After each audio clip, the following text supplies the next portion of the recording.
Thank you, listeners, for joining us. It is time for Elko Live today here on KELK, and we are so pleased to feature our guest in studio on behalf of Elko County. It's Jill Baker Tingey, and she's an associate professor, county educator with our local extension office here in Elko. Jill, always a pleasure. I know you've got great things going on, so welcome back. Thank you. It's great to be here. It's wonderful to see your smiling face, and again, to catch up on all these great things that Extension is up to. Ongoing programs, workshops, as well as outreach, but certainly probably some new things in the works too. That's right, we do. Great. So first of all, we should explain what Extension is. I know we do this often, but for some people listening, they may not understand if it's a GBC function or a UNR or part of some other county office, for example, and it's a little bit of everything, right? It is.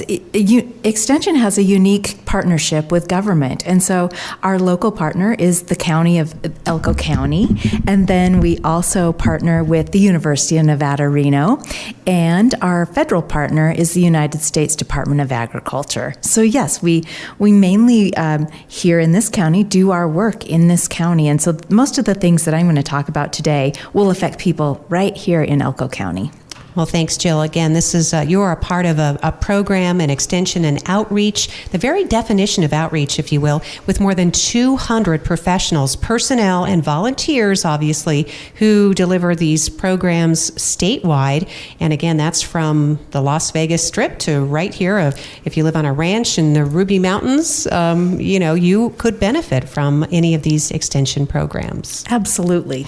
So let's get started. What would you like to talk about first of all? So I thought maybe we would just mention and remind everyone that we still have radon kits at our office, and actually we will distribute them throughout the year, and they are free, and we really want to encourage people to use the radon kits, test their homes for radon, which is an odorless, colorless gas that is probably the leading cause of cancer among non-smokers. So we just want to really encourage people who maybe come by and picked up a test, but they've never actually opened it and used it, to pull that out and use it. And it's just so important to protect your family and yourself. Yeah, super easy application. You get the results. Again, it's free, and it could literally make the difference between, life and a premature death. That's right. Yeah, so serious topic. Yeah.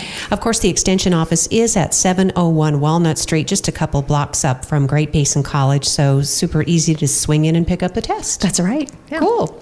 And also, we don't always think about this in the dead of winter, but there are important programs about managing pests, and that's something that you're doing on an ongoing basis. Yes. So quite a few people are required by law that they must get continuing education credits in the area of integrated pest management. And University of Nevada, Reno has partnered with other Western states universities, and they are putting on monthly programs, which is a 1-hour webinar. And coming up in March, at the end of March, they're talking about lawns that give more than they take. And so what's the value of having a lawn, and then, being water wise and that kind of thing. But obviously that appeals to even us who are just homeowners and might want to have a decent looking lawn. And so it's both for those professionals as well as anyone who might be interested.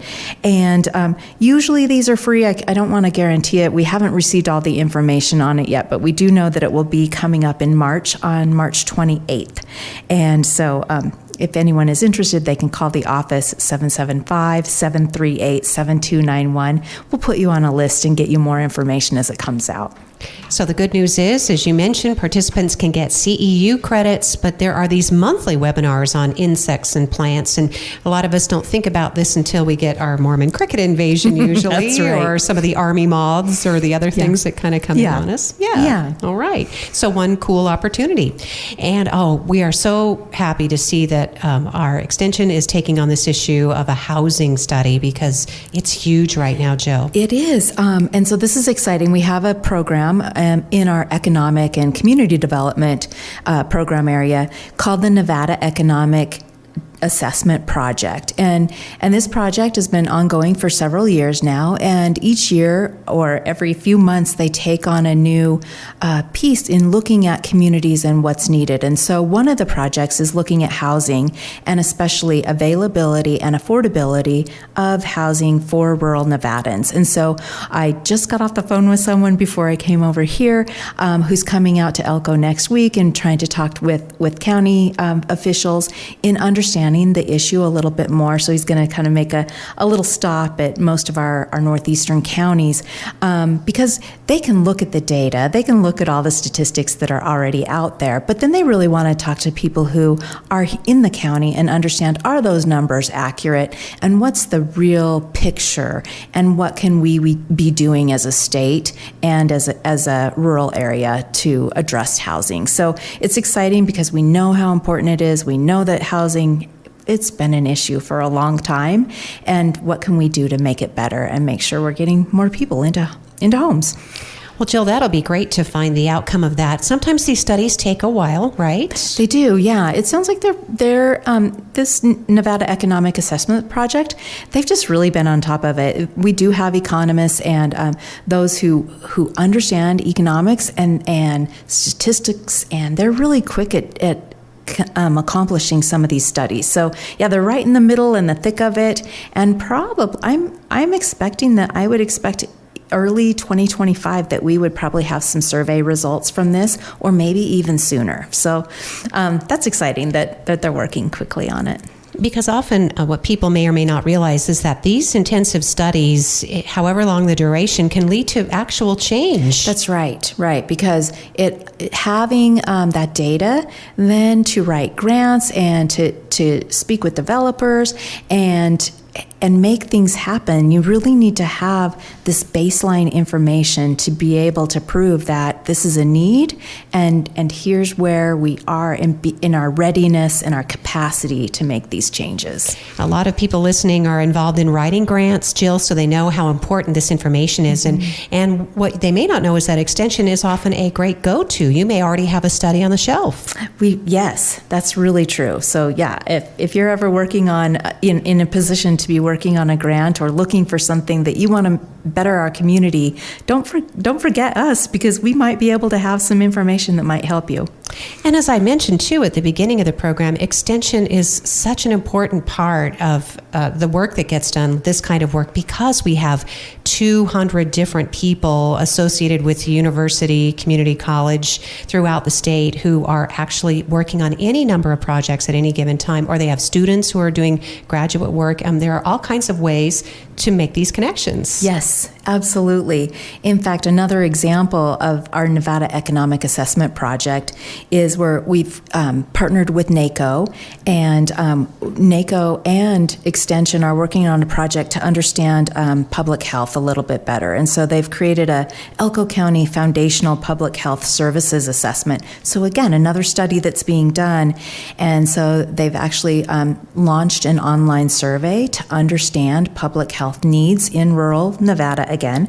And then they'll be accepting those online surveys. And then in March, we'll have an in-person community meeting where people will be able to kind of reflect upon those results of the online survey, and again, begin to plan and what can we do to better everyone's health in rural Nevada.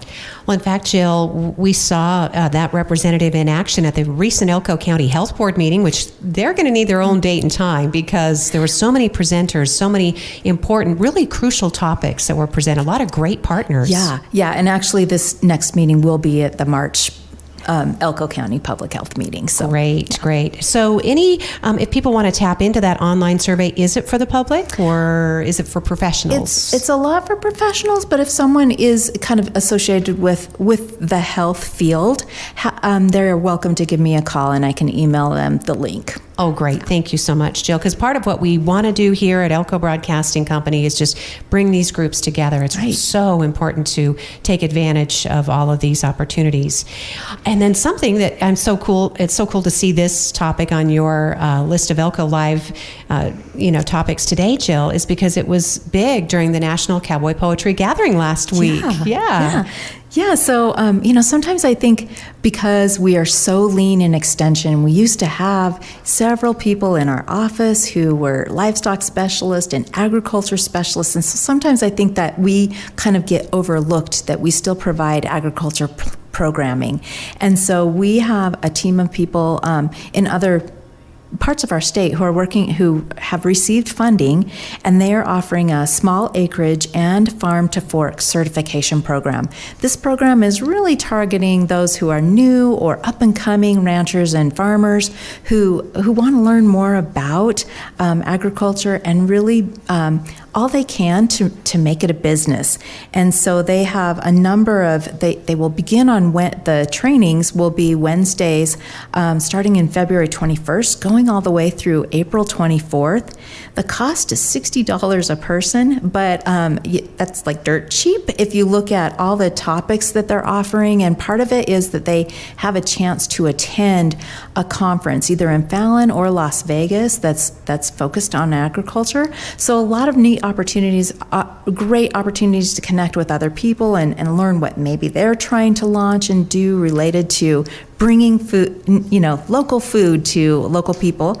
And so if anyone is interested in that, they can just give us a call or look at our website, our website is extension.unr.edu. And we're happy to provide more information or email the information out. Jill Baker Tingey is our guest today. She's an associate professor and county educator with our local extension. And just on that certification program, it wasn't that long ago. I recall I was at IFA and I ran into Doug Busselman. He's the Nevada Farm Bureau president, and we were having this great discussion about this certification. So I'm not sure if this is a new certification because he said we're just waiting on a few things because this will help people who are producers get to things like farmers markets. Right.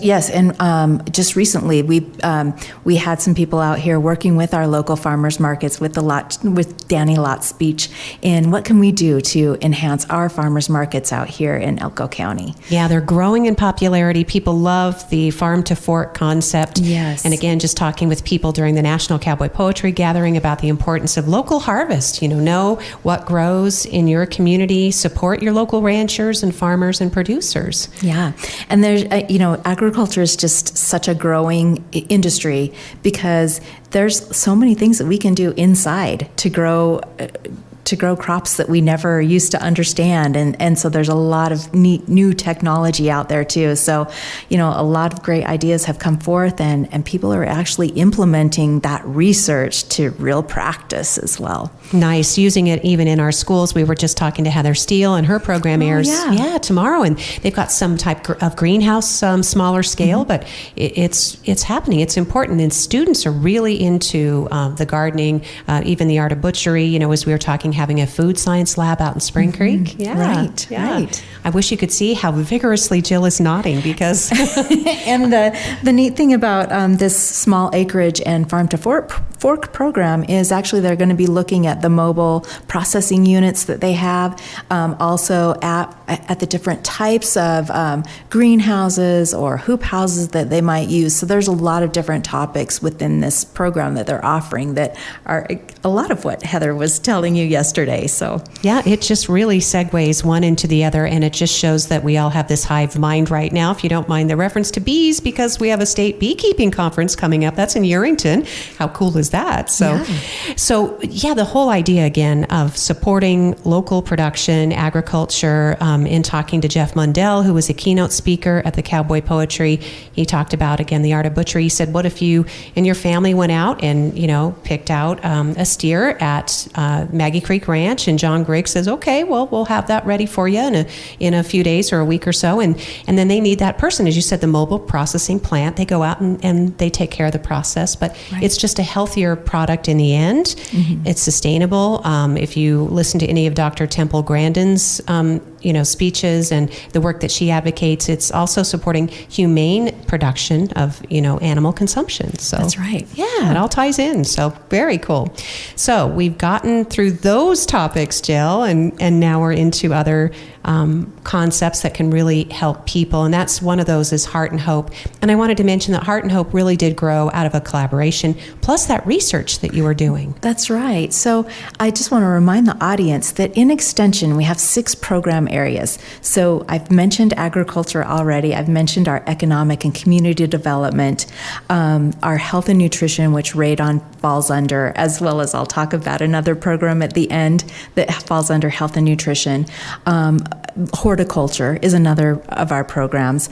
And then our children, youth, and families program. And so that's near and dear to my heart, kind of my area. But yes, back in 2012, I published a needs assessment. And in that needs assessment, Elko County residents ranked preventing domestic violence very high on this needs assessment.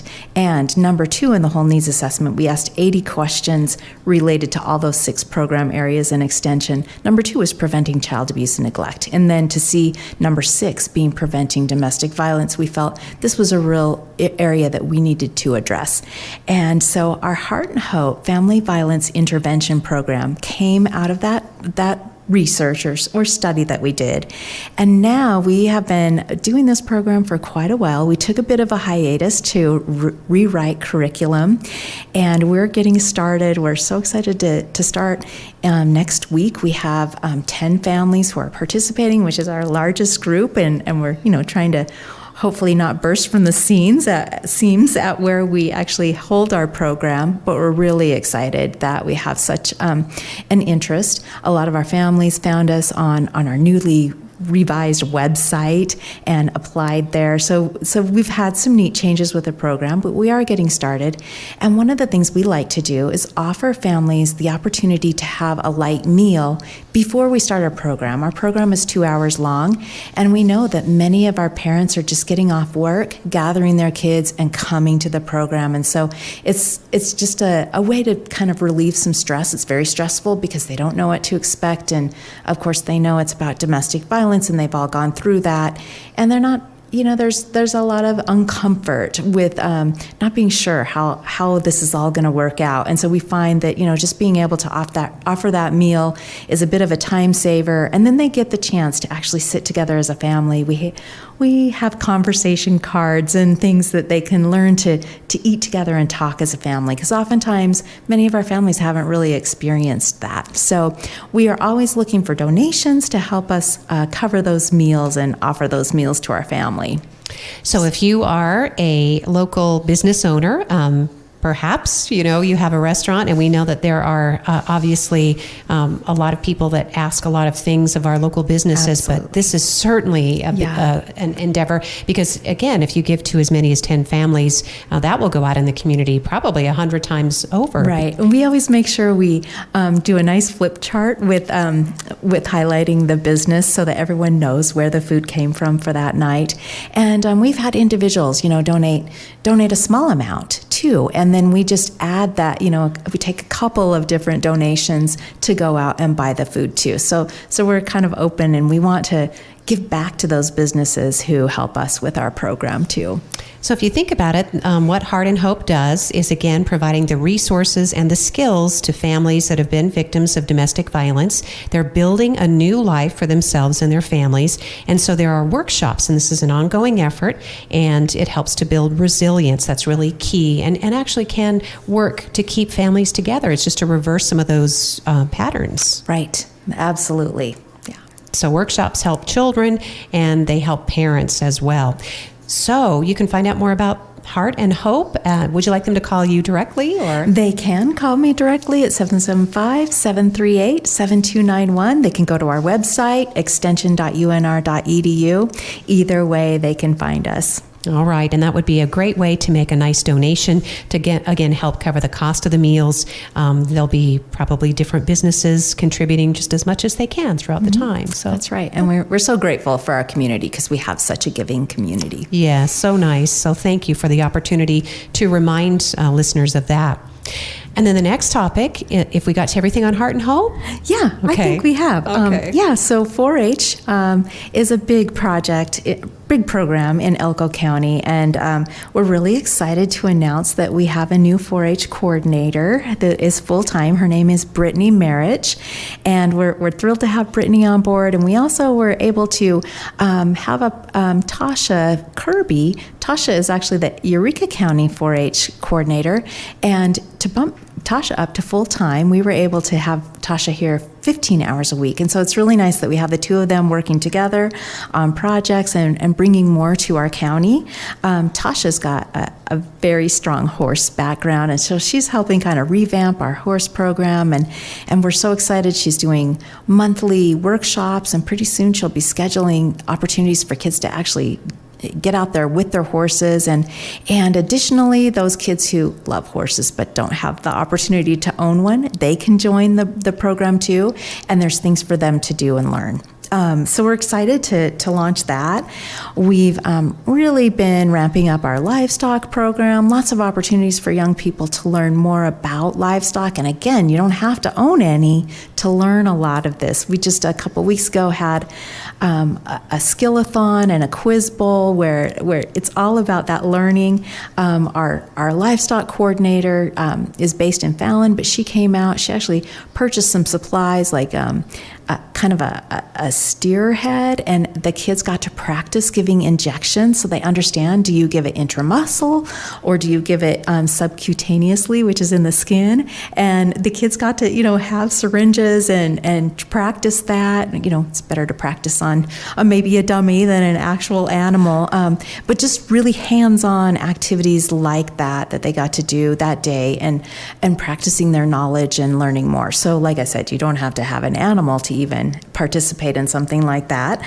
And then we're working with one of our local veterinarians to hopefully offer some veterinary science opportunities for kids. So we're really growing, and that's wonderful. We're always looking for leaders for different things. We are definitely looking for a dog project. We have a number of kids who really love their dogs and want to participate in a dog project. So we're looking for someone or a number of people to work with kids and their dogs. I think you mentioned beekeeping. We have a pollinator club, a beekeeping club.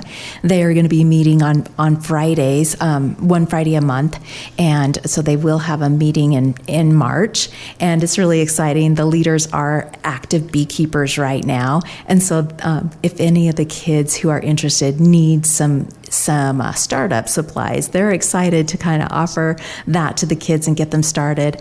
I know when one of their meetings, they're going to have a honey tasting. So very hands-on and active for kids to kind of learn a little bit more about beekeeping and the importance of pollinators. And we'll add a little gardening piece to that as well. Yeah, I'm so glad that you're bringing together these great people. There's nothing more enthusiastic, at least from my experience. My cousin is a beekeeper up in Washington State, and oh my goodness, he's part of this group of people. They are so passionate about their bees and enthusiastic, and it's such it's part of such a large picture of ecology and the health of our natural landscape. And there are so many different components that are really appealing, especially to young people looking for a connection. Yeah, and what's so neat about this particular club is it was really born out of, we had one youth in Elko County who wanted to be a pollinator ambassador. So in 2023, we had a grant from National 4-H Council and Cortiva to start a pollinator ambassador program for the state. And most of the kids came from the western part of the state and the southern part of the state. And we had one way out here in Elko, and he got to participate. And then it's such a neat outcome that he had a good experience in working with these other kids, even though most of his he's a trooper because he did most of the meetings by Zoom, and here's all the other kids doing something fun. He has the materials, but he's doing them by himself, and he still stuck with it, and his mother was right there along with him. And then they decided at the end of this year that they would like to start a beekeeping club. So we have openings for kids to come and join that club. Another program that we have is we're looking for more kids to participate in our art club. That also meets one Friday a month, and they just come. We've had some incredible generous donors give us art supplies, and so we haven't had the kids have to bring any money or any of the supplies. That they've just been there and they can come, and it's usually a couple of hours where they're creating lovely things and interacting with one another and having a really good experience. So we just want to tell people that we have all these opportunities that we'd love for kids to get more involved. Well, Jill, thank you. Look at all the things that Extension has done, not just, immediately in the last few months or so, but over the decades and the generations. What a cool legacy. Oh, it really is. I mean, it's so exciting to see, young people have those experiences in 4-H and then go out into the world, and they're doing such wonderful things. And many of those who come back, and pretty soon they're having their own children and they're back in the program, and it's really neat to see that cycle.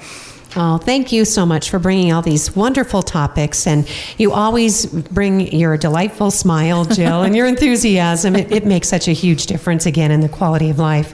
Now, this last topic has to do with something called SNAP Ed. Yes, SNAP Ed stands for Supplemental Nutrition Education Program.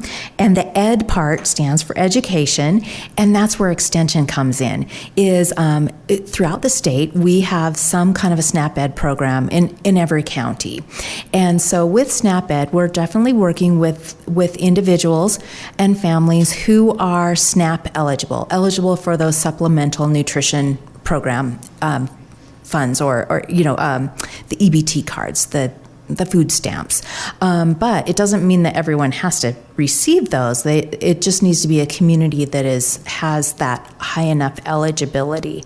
And we've determined in Elko County that we really want to focus on our Duck Valley Reservation as well as our local colonies. And so we're hiring a position who will do direct education. So they will work closely with the tribe to determine what the needs are. Are we going to focus on kind of a variety? Are we going to focus on kids as well as elders, or how will that look? And I can't tell us how that's going to look until we've done a little bit of talking with different people. And so we want to also kind of assess what is the environment like at different sites, and are there things that we can build in there that are pretty low cost that might make it easier for people, make some changes. And so they'll create some action plans and possibly some interventions that might address some of those health and nutrition issues that people face, so that they might eat healthier and be more physically active. And so we're hiring either one or two positions. So really looking for someone who understands the community in both communities and can interact well with our residents, our tribal residents. And so we're really excited to bring this to Elko County, because funding was a bit of a challenge last year, and so we were hoping we had funding, and then there wasn't enough funding to go around the state, and so we weren't part of the grant last year, but now we are. We have new funding this year, and so we're really excited to get that started. And so if there's anyone who has an interest in health and nutrition and would like to participate, either as a participant or would like to make a big difference in employment, or knows others who should apply for the job, please have them reach out to our office, to me, to Jill Tingey at 775-738-7291. Well, thank you, Jill. And again, this might be a position that, if you can think about when you go grocery shopping, and if you've had a long day and you are the one that prepares meals in your house, sometimes it's just, you just want to grab something easy and quick. But this is an idea that, when you receive those benefits, because you often get groceries that are perishables, or you need to learn how to prepare the meals, right? Right, yeah. Right. And we also understand that, of course, commodity meals aren't always the healthy, or the commodity items are not always the healthiest. But we do have some really unique cookbooks and recipes that have been created by people on tribal lands who are using those in a more healthy way. So it's, we have some doable things too. So it's not just someone trying to figure it out. We have some examples, but always open to using new ideas and how do we increase that healthiness. Really nice. nice. And then we've heard about people that you might go and do a demonstration on just how to set up a kitchen. I was surprised to learn. I mean, we may have had home ec, right? They called it. And when I was in junior, that was a long time ago. And the boys and the girls could take it. But just setting up a kitchen was something that if you didn't have the benefit of having a family member who was really into their kitchen and cooking or baking and preparing meals, and you can be a bit of at a loss when it comes to that. But that's true. Yeah. Yeah. We have a program, Seniors Eating Well, and the idea is also working with grandparents who are raising grandchildren. And so how do you meet both nutritional needs of the elder as well as the young person? And so looking at that, cooking with the kids and that kind of thing. We have another program that's really focused on more of the exercise, but it's called Bingo Size, and it's so much fun because it can be done in a chair, but it's playing bingo, and then, once in a while you pull a thing, pull a ball, and it has an activity. Maybe it's arm raises, or maybe it's marching in place in your chair or whatever, but trying to get people just a little bit more active is part of some of those activities. So there's a lot of neat programs that are part of our SNAP Ed program. Oh, that's great, Jill. You're always full of these great ideas and things that maybe someone who, you're going through a long winter. We all get cabin fever, but it's nice to have that bright ray of sunshine coming through. That is the Extension office.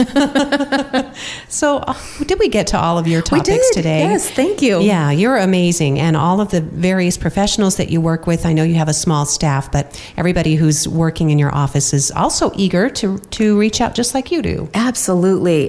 We have an incredible staff. With our Heart and Hope program, with so many families, we've had to really hire a whole new staff. We just did staff training last night, and it's so exciting to really get to know people and prepare them to work with families that, have experienced a lot of hard things, and sometimes that can be hard just to walk in. It's one thing to walk into an early childhood classroom and you think maybe you want to work with small kids, but then to know that they've been through all these things, how do you approach that? So we really addressed that last night, and it's so exciting to always see the enthusiasm and the interest in people to help. And I just want to put a plug for all the new people to the Elko area. Jill, I'm sure that you've noticed it too, as we've come out of the pandemic and we're starting to make more actual in-person connections and see and meet new people. There are so many new, even younger professionals and people who have either come back to Elko after their education's finished or moved here with mining. And we just have so many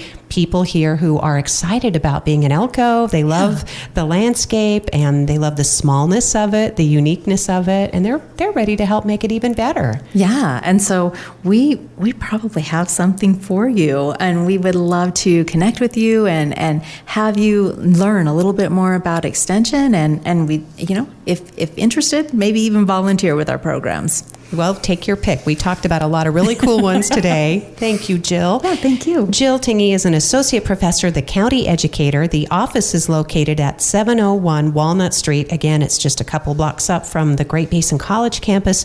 They're the outreach unit of the university, bringing information to solve the issues and to the communities that are impacted. There are more than 200 personnel and volunteers who are delivering educational programs on a variety of topics. And if there is something you're interested in that they're not doing, they'll probably pick that up as well. Yeah, there's a good chance of that. There's a good chance. So thank you again, Jill, for being our guest.